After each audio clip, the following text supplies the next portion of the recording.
नमस्कार, मैं अंजना और आप देख रहे हैं भारत की खबर। आइए बढ़ते हैं आज की बड़ी खबर की ओर। हिंगना पुलिस स्टेशन में 8 अगस्त को एक और 29 अगस्त को एक और मामला दर्ज किया गया, लेकिन आरोपियों के खिलाफ कोई कार्रवाई नहीं की गई।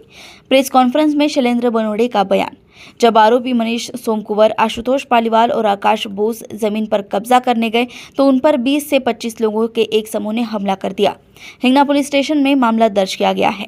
शैलेंद्र राधेश्याम बानोड़े और पत्नी सुवर्णा शैलेंद्र बानोड़े ने 2008 में संजय डाबरे और अविनाश डाबरे से वेलाहारी नागपुर खसरा नंबर 84/2 पटवारी हल्का नंबर 38 2 एकड़ जमीन बेची थी। इसमें सरकारी प्रशासन के मिलीभगत की आशंका नजर आ रही है। मैंने उनको भी बताया कि मैंने 12 तारीख के दिन आपके यहाँ भी गंगावने साहब के पास में जेडीआर में और डीजीआई में मैंने एप्लीकेशन लगाई हुई है, आपने उसके ऊपर में रजिस्ट्री रोकने का कोई प्रयास नहीं किया। बोले हम इसके अंदर में कुछ नहीं कर सकते। और मुझे ऐसा लगता है कि इसके अंदर में उन रजिस्ट्रारों की भी साठगांठ थी, क्योंकि पीछे की केबिन में जाके वो आशुतोष पालीवाल और मनीष सोमकुंवर और उनके राहुल महाजन ये बार बार रजिस्ट्रार को ले जाके पीछे के रूम में बार बार बात कर रहे थे, और उसका रिकॉर्डिंग भी है मेरे पास।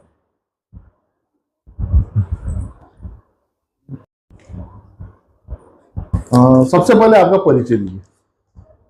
मेरा नाम शैलेंद्र राधेश्याम बनोदे, उम्र 59 साल, भगवान नगर में रहना है मेरा।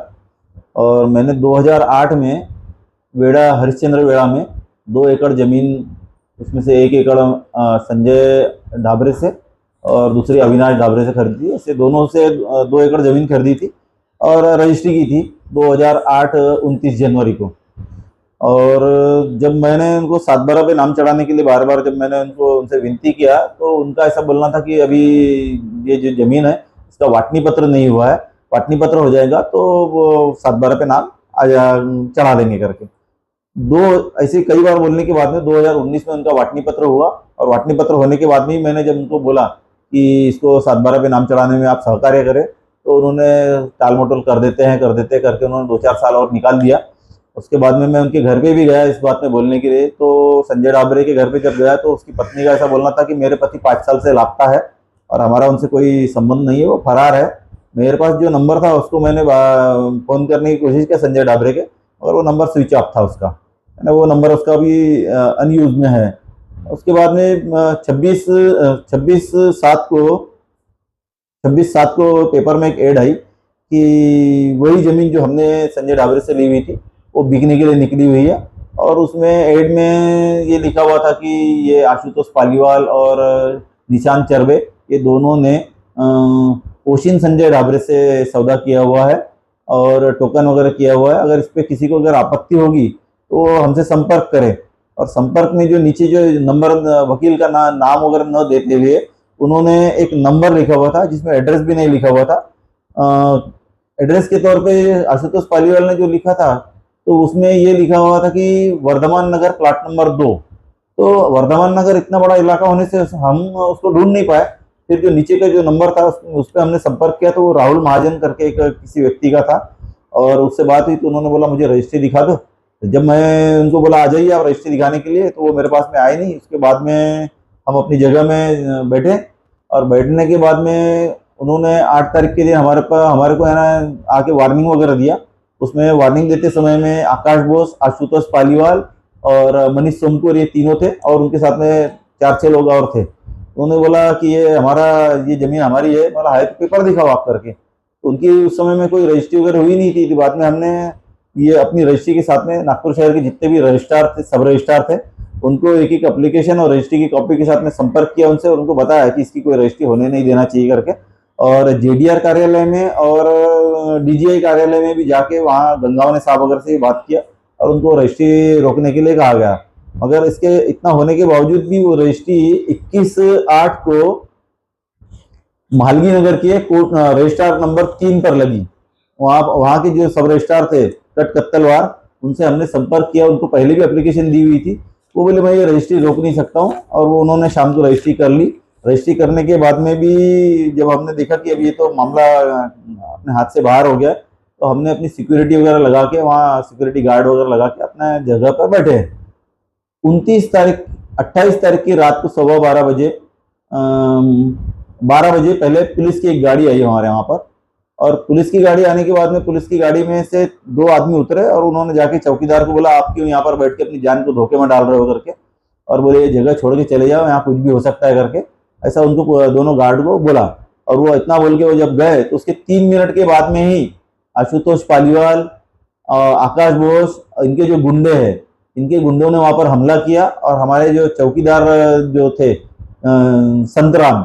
संतलाल करके, उसको मारा पीटा और जो दूसरे उसका मोबाइल तोड़ दिया, उसके एक मोबाइल चोरी करके लेके गए। वहां से उन्होंने सब बदमाशों ने कैमरे तोड़ दिए। कैमरे तोड़ने के बाद में वहां की कुर्सियां चोर के लेके गए। एक पर्स रखा हुआ था, जो संतराम की जो बीवी वहां पर जो थी, उसका पर्स चोर के लेके गए। उसमें 3000 रुपए के करीब रुपए थे। उसके बाद में जब ये होने के बाद में हम सब लोग थाने पहुंचे और थाने से हमने वहां से पुलिस प्रोटेक्शन के लिए बोला और उन्होंने FIR एक दर्ज किया प्रिया ठाकुर के नाम से और संतराम के नाम से। फिर उसके बाद में जब पुलिस की गाड़ी हमारी लेके हरिश्चंद्र वेड़ा में जब आई तो वो जो बदमाश थे वो आई और उन्होंने, हमने जब गाड़ी रोकी वहां पर अपनी जगह पे और पुलिस वालों ने सब मौका मुआयना किया, मगर उन्होंने पंचनामा बनाया नहीं। उसके वो ये सब चालू ही था तो वो जो बदमाश थे जिन्होंने वो तोड़फोड़ की थी, वो बाजू वाले खेत में बैठ के दारू पार्टी कर रहे थे। तो हम जैसे उस तरफ में बढ़े, हमने पुलिस वालों को बोला और शायद उस तरफ में बैठ के वो लोग शराब वराब पी रहे हुए, आप उनको पकड़िए करके। तो पुलिस वाले बोले जाने दो, बोले अभी कुछ पकड़ते नहीं, बोले सामने में ये गाड़ियां रखी है, हम इसकी जब्ती बना लेंगे और बोले इससे मालूम पड़ जाएगा हमारे को कौन कौन है करके। सर जब बैठे हुए तो पकड़ने में कोई दिक्कत नहीं है आपको, मगर उन्होंने इनकार किया। तो फिर बाद में हम लोग ही खुद उनके बदमाशों के पीछे जब दौड़े तो वो वहां से जगह छोड़ के भागे वो, और जब भागे तो मैंने फिर पुलिस वालों की जब आवाज लगाई तो फिर पुलिस वाले वहां से पलट के आए। बाद में उन्होंने ढूंढने की कोशिश किया मगर वो उनको मिले नहीं। उसके बाद वहां से जो गाड़ियां थी पुलिस का, फिर हमने 2 गाड़ियां नागपुर से मंगा के, और वो जो गाड़ियां थी उसको टाटा एस वगैरह गाड़ियों में भर के 2 गाड़ियों में, और वो गाड़ियां हमने थाने में ले जाकर पहुंचाई और उनको बोला इसके अंदर में सब हमारे जो कैमरे हैं, कैमरे के और सोलर लाइट वगैरह है, यहाँ तक कि हमारे गेट पर लगा हुआ ताला चाबी भी वो गाड़ियों के अंदर में रखा हुआ था। तो उनको हमने बोले सर इनके ऊपर हम कार्रवाई करो, तो बोले हम करेंगे, बोले ऐसा बोल के उन्होंने ये किया। 4-5 दिन हो गया और 4-5 दिन होने के बाद में भी उन पर कोई कार्रवाई हुई नहीं और गाड़ी के किसी ओनरों को, मालकों को बुलाया नहीं गया हुआ है। हमारी पुलिस से दरखास्त है कि इनके ऊपर कार्रवाई की जाए, क्योंकि हमारी भी जान को खतरा है। हम सुबह से लेकर जब रात तक वहां पर बैठते हैं अपने बीवी बच्चों के साथ में, तो हमारी भी जान का खतरा है। इन्होंने बार-बार कई बार हमको धमकियां भी दी हुई है, मगर पुलिस से अपेक्षा है कि पुलिस इस पर कार्रवाई करे। पुलिस ने अभी तक कार्रवाई किया नहीं है। हम चाहते हैं कि हमारी सुरक्षा का इंतजाम पुलिस वालों ने करना चाहिए और इस केस के ऊपर में कार्रवाई करनी चाहिए। आपने ये जो खेत लिया था कौन से साल में लिया था और किस से लिया था? ये हमने सन 2007 के 7वें महीने में संजय डाबरे और अविनाश डाबरे से लिया था और इसमें हमको रजिस्ट्री करने के लिए 6 महीने का टाइम दिया था और रजिस्ट्री हमने 29 जनवरी 2008 को हमने रजिस्ट्री किया हुआ है। क्या आपका 7/12 में सभी का जिनका आपने नाम चढ़ा हुआ है? हाँ, उनका जिनसे हमने लिया उनका नाम चढ़ा हुआ था, मगर वो बोले अभी वाटनी पत्र नहीं हुआ है, तो बोले ये अभी आपका नाम नहीं चढ़ सकता, जब वाटनी पत्र हो जाएगा तो तब आपका नाम चढ़ेगा बोले। ऐसा करते हुए उन्होंने मुझे बहुत साल तक टाला और 2019 में उनका वाटनी पत्र हुआ। 2019 में जब वाटनी पत्र हुआ उसके बाद भी मैंने कई बार उनको बोला कि भाई इसको आप हमारा नाम चढ़ा दो, तो उन्होंने हवा चढ़ा देते करके उन्होंने टाइम पास किया उन्होंने। और बाद में जब 2000 यानी अभी मुझे खबर लगी कि उसने 2024 में अपनी लड़की को पावर दिया हुआ है जमीन बेचने के लिए, तो लड़की ने आशुतोष पालीवाल के साथ में सौदा किया और उससे 5 लाख रुपए का टोकन लिया उसने, और आशुतोष पालीवाल ने उस जमीन को मनीष सोमकुवर को पलटाया, जिससे उसमें 35 लाख रुपए उसने मनीष वो लिया हुआ है। और बाकी के जो रजिस्ट्री के अंदर में डिटेल दी हुई है उसमें जो बाकी का पेमेंट है वो हर महीने के 10 लाख रुपए पेमेंट चेक द्वारा करेंगे और 2026 के जुलाई तक के पीडीसी चेक दिए हुए हैं। ये जो जिन्होंने कब्जा किया है, जो लोग आपके खेत में जबरन घुस रहे थे, तो उन लोगों की क्या मंशा हो सकती है? क्या किस तरह? वो हमारा पोजीशन छीनने की कोशिश कर रहे थे, हमको डरा धमका के वहां से हमारी जगह से भगाने की कोशिश कर रहे थे। उन्होंने हमारा बहुत सारा नुकसान किया, 1.5-2 लाख रुपए से ऊपर का नुकसान किया उन्होंने। हमारे 3-4 कैमरे तोड़ दिए हुए हैं, एक मोबाइल तोड़ दिया हुआ है पूरा, एक मोबाइल चोर कर लेके गए हैं, पैसे का पर्स लेके गए हुए हैं, हमारी जो सोलर लाइटें लगी थी वो लेके तो उठा के लेके गए उन्होंने, और कंपाउंड वाल भी हमारी तोड़ी हुई है। 3-4-6 जगह से उन्होंने कंपाउंड वाल भी तोड़ी हुई है। क्या आपको लगता है कि पुलिस की साठगांठ से सब ये चीजें हो रही है और गुंडों को बचाया जा रहा है? अब 60 घाट तो ये पुलिस जाने, मगर हमारा ऐसा बोलना है, पुलिस से हमारी तो ऐसी अपेक्षा है कि पुलिस ने आम नागरिकों की मदद करनी चाहिए, क्योंकि आम नागरिक जो है उसको पुलिस पर ही भरोसा है कि वो उनकी जान माल की सुरक्षा करेगी। अब पुलिस चाहे तो इनको गिरफ्तार करके अभी तक अरेस्ट कर लेना चाहिए था, पर इन्होंने नहीं किया हुआ है। तो हो सकता है उनका अंदर से क्या मोटिव हो, तो पुलिस वाले और बदमाशी जाने, क्योंकि दोनों के संबंध आजकल वैसे भी होते ही रहते हैं।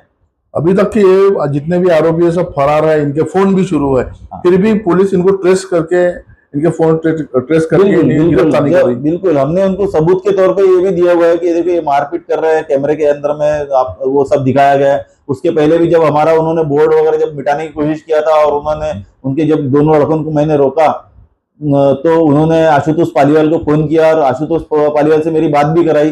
तो वो जगह के पर अगर वो चाहे तो उसको फोन ट्रेस करके भी कर सकते हैं। और जो गाड़ी की जो हमने 5 गाड़ियों की जो जब्ती पुलिस को जो करके दी हुई है, गाड़ी हमने हिंगना थाने में पहुंचा की थी, वो चाहे तो उनके मालकों को वो ढूंढ के निकाल सकते हैं। उसके अंदर में 5 गाड़ियों के मालक के पेपर के अंदर में नाम वगैरह लिखे होंगे, मगर उन्होंने अभी तक ऐसी कोई कार्यवाही की नहीं है। वो गाड़ियां थाने में अभी वैसी जमा है।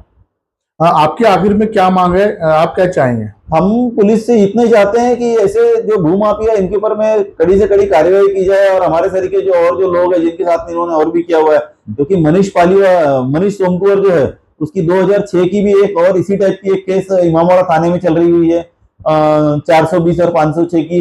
प्लस इसके बाद में उसने 2023 में भी एक भीमराव मेश्राम के साथ में बेसा में खसरा नंबर 26 के साथ में भी इसी टाइप का किया हुआ है, और उन्होंने पुलिस में कंप्लेंट की हुई थी, बाद में सेटलमेंट वगैरह हुआ। तो ये मनीष सोमकुवर और आशुतोष पालीवाल जिनका काम यही है दूसरों की जमीन पे किसी भी तरीके का अपन एग्रीमेंट करने का और बाद में उनसे सेटलमेंट करने की मांग करते रहने का और उनसे पैसे लूटने का, यही एक इरादा होता है इनका। इन्होंने मुझे कई बार बुलाया कि आओ बैठ के बात करते हैं, मगर मुझे सेटलमेंट इनसे करने की कोई जरूरत ही नहीं थी, क्योंकि मैंने जो जमीन खरीदी, मैं अपनी जमीन पर व्यवस्थित काबिज हूँ और मेरा उस पर पोजीशन भी है। और पोजीशन मेरा आज से नहीं, मेरा पोजीशन 2008 से ही है। आकाश बोस भी जो जबरन आपके जगह पे कब्जा करने की कोशिश कर रहा है, इसके ऊपर भी कई गुने दाखिल है। हाँ, आकाश बोस के ऊपर में 2008 में एक मर्डर केस है और 2009 में भी उसके ऊपर में एक केस है। उसके बाद से जो केस तो मुझे दिखे नहीं, मगर उसका गुंडे लोग हैं और अपने साथ में 5, 10, 15 लोगों को साथ में लेके ही घूमते हैं, अकेला कभी घूमते नहीं है वो। और वो मनीष सोमकुवर जो है, मनीष सोमकुवर और आशुतोष पालीवाल के साथ में ये आकाश बोस हरदम घूमते रहता है। मुझे बताइए जो अब तक के लिए बस इतना ही। फिर मिलते हैं एक ऐसी ही बड़ी खबर के साथ। तब तक के लिए नमस्कार और देखते रहिए भारत की खबर। अगर आपको वीडियो पसंद आई हो तो इसे लाइक करें व शेयर करें। ऐसे लेटेस्ट अपडेट पाने के लिए बेल आइकन को प्रेस करना ना भूलें। अगर आप हमें फेसबुक या फिर इंस्टा के माध्यम से देख रहे हैं तो हमारे पेज को फॉलो जरूर करें। धन्यवाद।